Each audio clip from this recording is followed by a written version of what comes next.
I just wanted to write a high romance. I hadn't had an opportunity, I hadn't found a subject before, which I thought I could do that, and there it was. It's very hard to remember how long and hard the technical period was, and the extraordinary difference from the final dress rehearsal to the first preview at Her Majesty's Theatre, where literally something magical happened. And from the first preview onwards, we knew that Phantom of the Opera was going to be something quite phenomenal. Wonderful sets, wonderful costumes, wonderful acting, wonderful singing. It's got everything. Plus, it's got a gorgeous score. Got gorgeous music. La da la da. Da da da da dee da.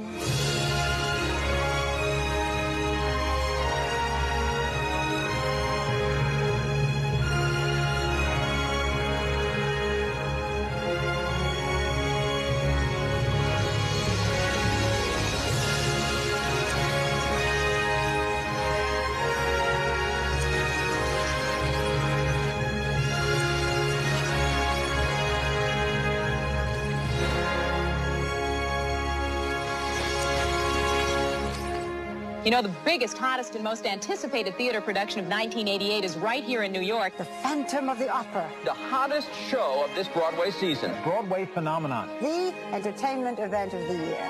In what's being called the British Invasion, previews of Phantom of the Opera begin January 9th. But the theater has already sold $10.8 million. $15 million.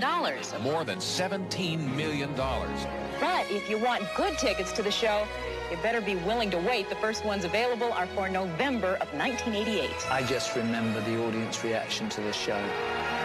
It was astonishing. It was just astonishing. Practically everyone who has seen this musical comes away enchanted.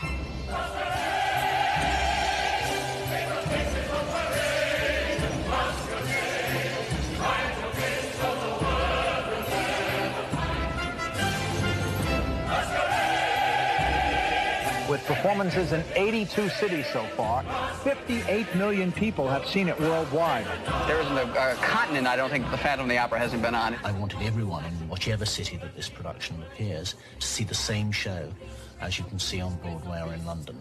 These are all productions that are first class and first rate. We've never had an empty seat in New York, or in London, or in most of the cities it's playing.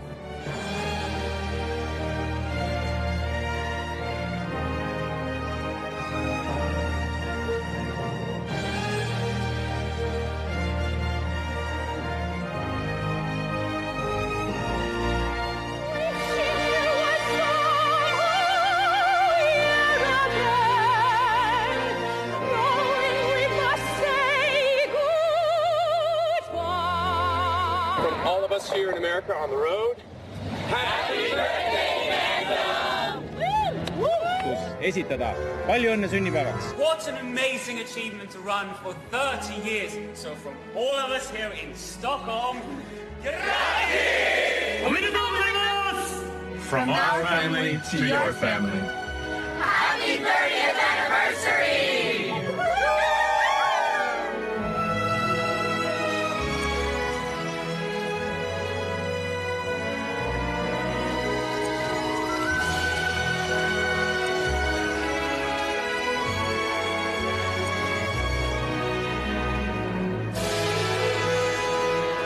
It is the most amazing, potent mixture of music, spectacle, and romance that has turned Phantom of the Opera into one of the most loved musicals of all time. When you look back over it all, it is extraordinary.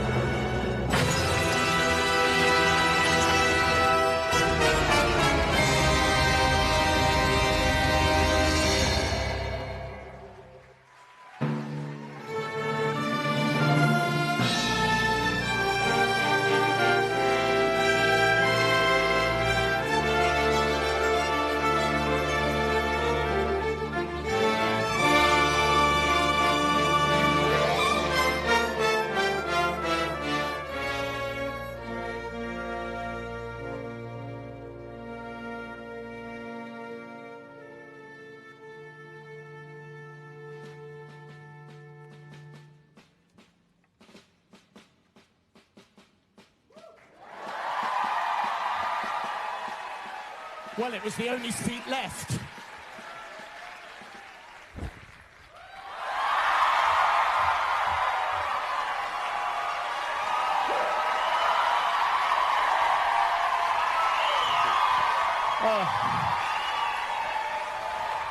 30...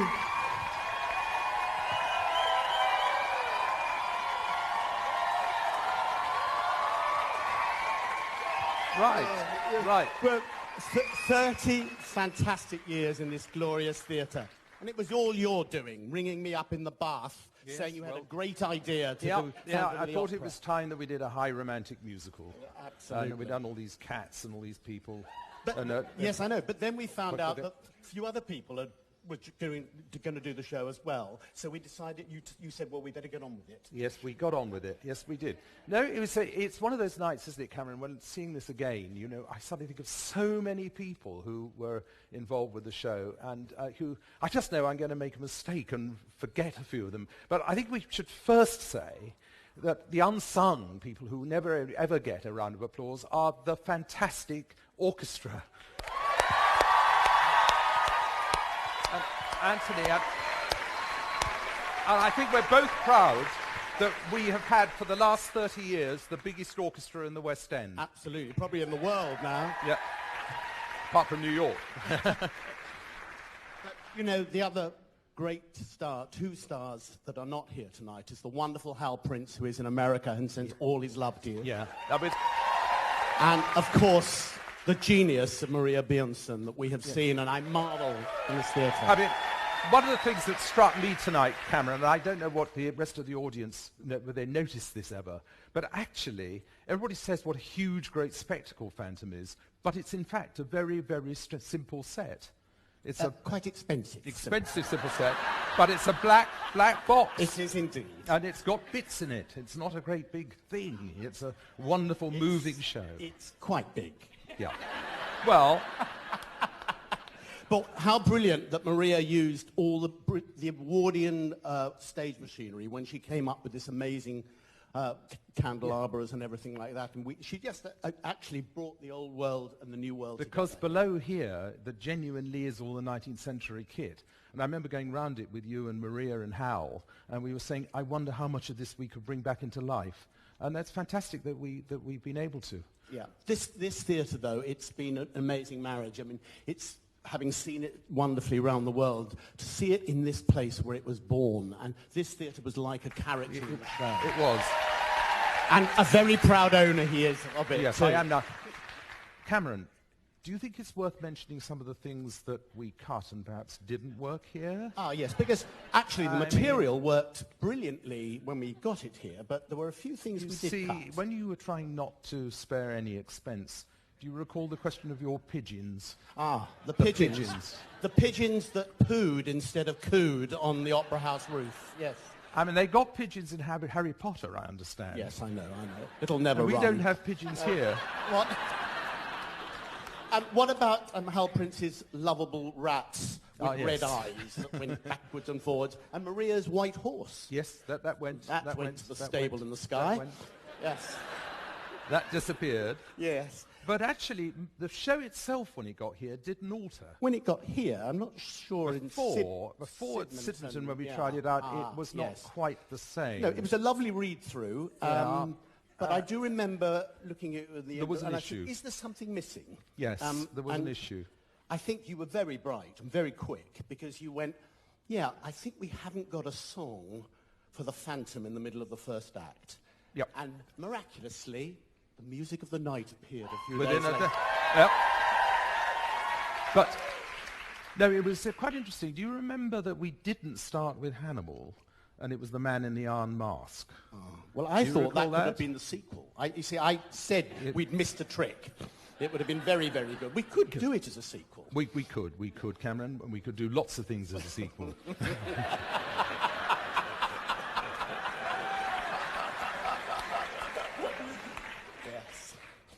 So, who else have we got to thank? Well, we have to thank everybody. Everybody, absolutely everybody. And one of the things is that there is a huge backstage staff who keep this all together. And I mean, how wonderful it is to see it in such good shape. It's not just...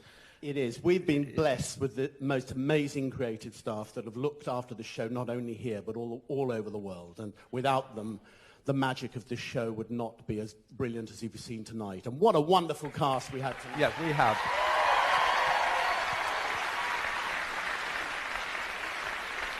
Well, the other thing I do remember is, do you remember we had to postpone the opening night from April till October because we were still searching for a phantom? We still were searching for a phantom, and I don't know if I can really tell the story, but it was Sarah Brightman, her singing teacher, who said that, had you ever considered Michael Crawford? And I remember seeing Michael in a wonderful show called Flowers for Algernon. Do you remember that? Wonderful. Yeah, I mean, it really was an extraordinary show.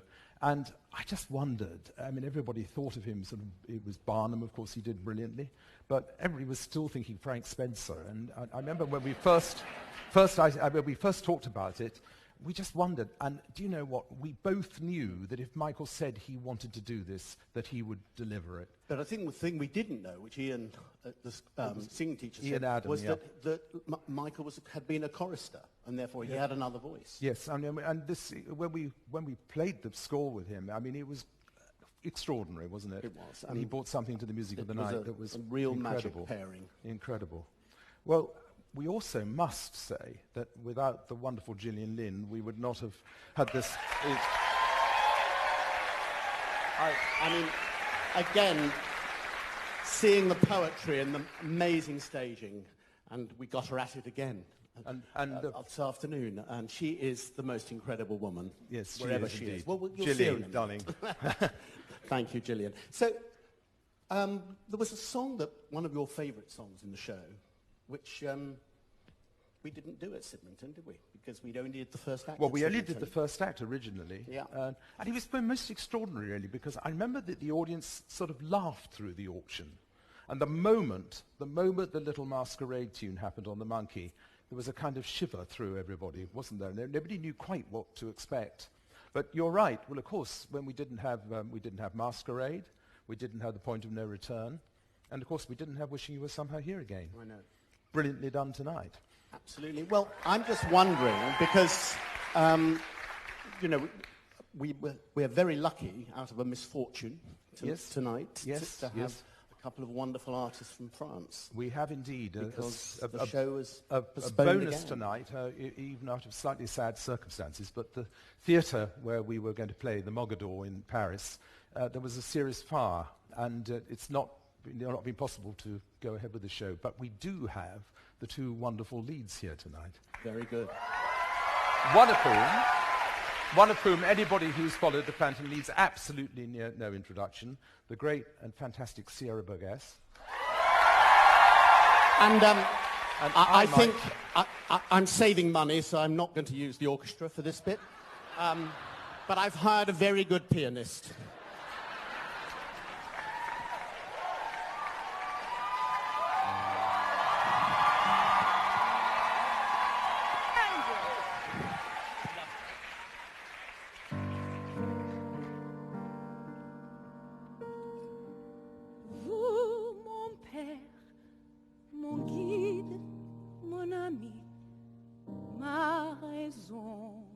d'exister.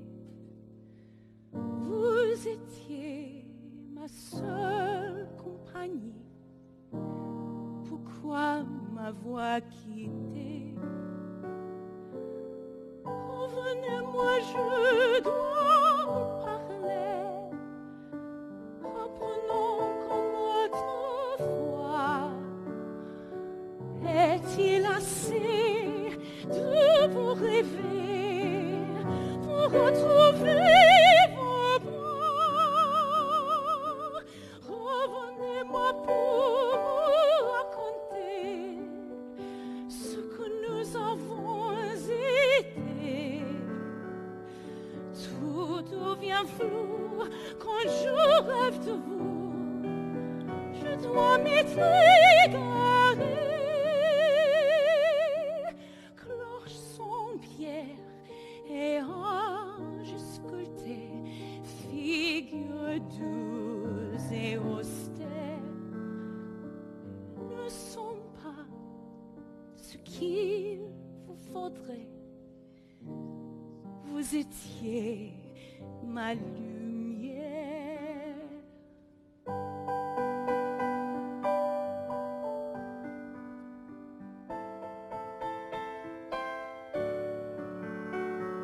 Too many years, fighting back tears. Why can't the past just die? Wishing you were somewhere again, knowing we must say goodbye. Try to forgive, teach me to live, give me the strength to try. No more memories, no more silent tears, no more facing across the wasted years. Help me say goodbye. Help me say goodbye.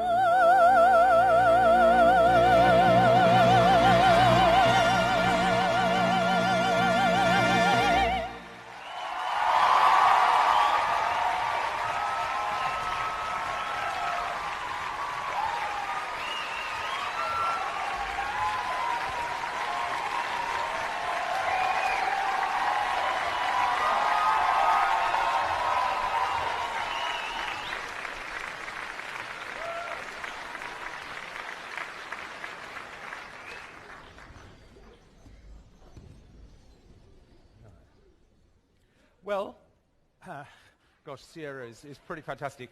I seem to recall Sidmonton. We tried out the show with a couple of artists who were performing in a sort of, or about to perform in a rather sort of struggling French musical. Another French one, which sort of went on to rather irritatingly sort of be a year ahead of us. Not too pleased about that. But anyway, I thought we might do one other song from the show with one of those sort of struggling kind of wannabe artists.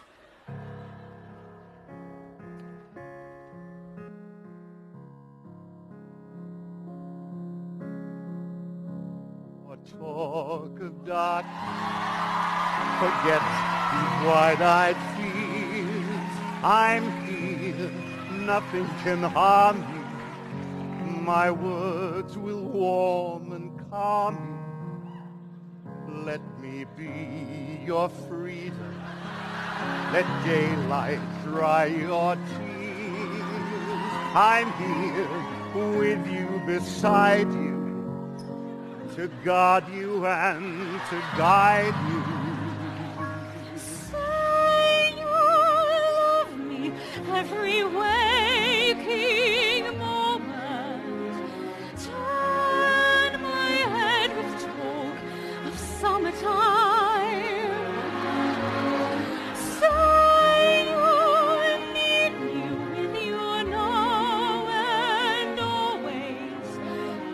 Promise me that all you say is true. That's all I ask of Your shelter, let me be your light. You're safe, no one will find you. Your fears are far behind you. All I want is freedom, a world with no more nights, and you always beside me, to hold me and to hide me. Then say you'll share one love, one lifetime. Let me lead you from your solitude. Say you'll need me with you here beside you. Anywhere you go, let me go too. Christine, that's all I ask of you. Say you'll share with me one life, one lifetime. Say the word and I will follow you.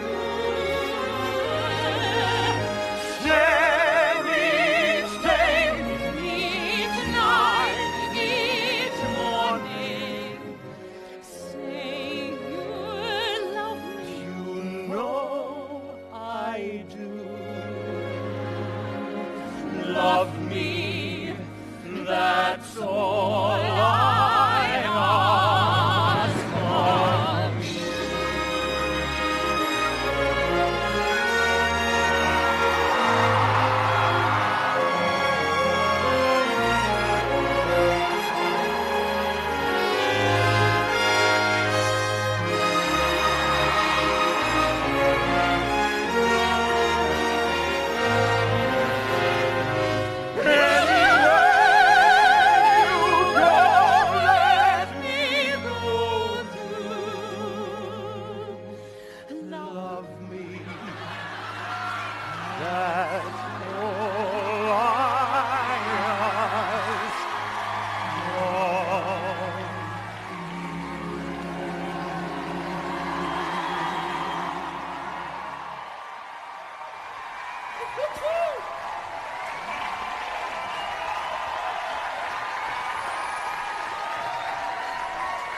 of you.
you fast, makes you proud, all the creme de la creme. Watching us and all our theater in the 30 years of belief, of delight, of Elysium peace, and what a masquerade!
Ladies and gentlemen, our wonderful special guest tonight.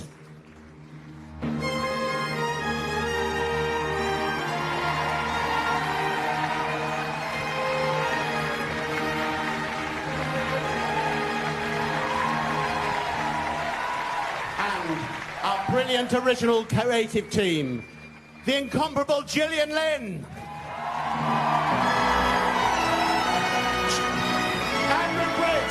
Charles Hart and Richard Stilgo.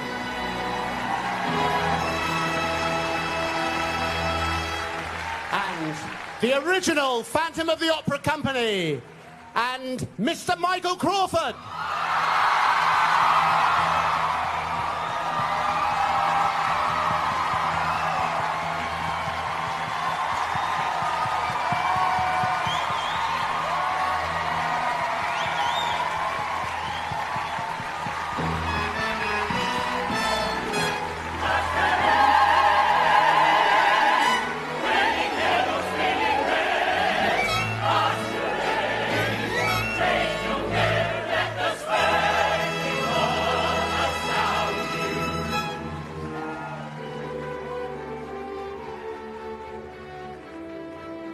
Andrew, there's a little tune coming.